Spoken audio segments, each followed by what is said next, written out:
In this video, I'm going to show you how to reverse sear a ribeye steak in an offset smoker. Now, if you don't have an offset smoker, but you do have another type of smoker, or if you just wanted to use your oven, you can absolutely follow along to the temperature guides in this video. But for now, we're going to start a fire. So to get started, we're going to open the side door to our firebox. Then we'll open our firebox lid. And on top of those firelighters, you want to get a charcoal chimney around 3/4 full with some lump charcoal or briquettes. And then I'll get a log split on top of that. And while that's all catching light, we can prepare our steak. We are working with a beautifully marbled 1.2 kilo ribeye steak. And all we're going to do is take it out of its packaging, and we'll give it a light trim, and don't throw away any hard white fat because you can always render that down to make some beef tallow. Then after your steak's trimmed, go ahead and get it seasoned up in your favorite barbecue rub. I'm just going to be using some of our beef bounce. This is a nice thick steak, so I'm going to give it a generous coating. Then once your steak is seasoned, we'll let it sit until our smoke is ready. Alright, now our briquettes and log split have caught light. I'll pour them in, and I'll make sure our log split is on top. Then I'll close the firebox lid, open up our chimney stack vent, then we'll give our smoker 5 to 10 minutes just to preheat and stabilize off. And once our smoke is sitting nice and stable, we'll get our steak on. And I'll get our next log split preheating on the firebox too. Alright, now our steak's on, I'm going to look to hold our smoking temperature at around 250 to 300 Fahrenheit or 120 to 150 Celsius. And we're going to take our steak until it reaches an internal temperature of around 52 degrees Celsius or 125 Fahrenheit. I reckon it's going to take around an hour 15 to an hour 30 to get there. So while our steak's smoking away, we're going to make a cowboy butter. Alright, so in a bowl, we're going to go in with 200 grams of softened unsalted butter. Then I'll mince in 3 cloves of garlic. Then I'll add 1 small finely chopped shallot, 2 tablespoons of finely chopped parsley, 1 teaspoon of finely chopped thyme, 1 teaspoon of finely chopped chives, the juice of half a lemon, 1 tablespoon of horseradish cream, 2 tablespoons of Dijon mustard, and around a tablespoon worth of our steak shooter spicy. And give it all a really good mix. Now I've deliberately made more than what I need because I absolutely love this stuff and it goes great on all proteins. So all I'm going to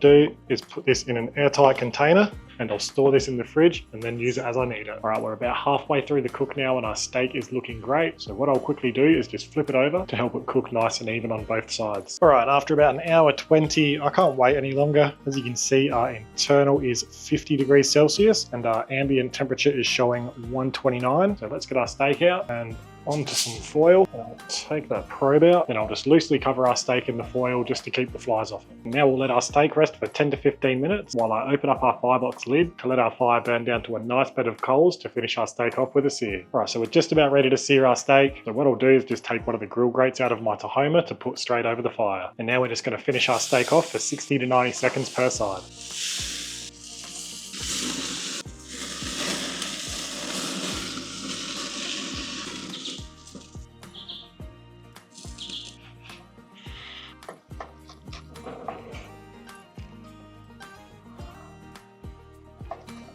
Right, we can't forget that cowboy butter either.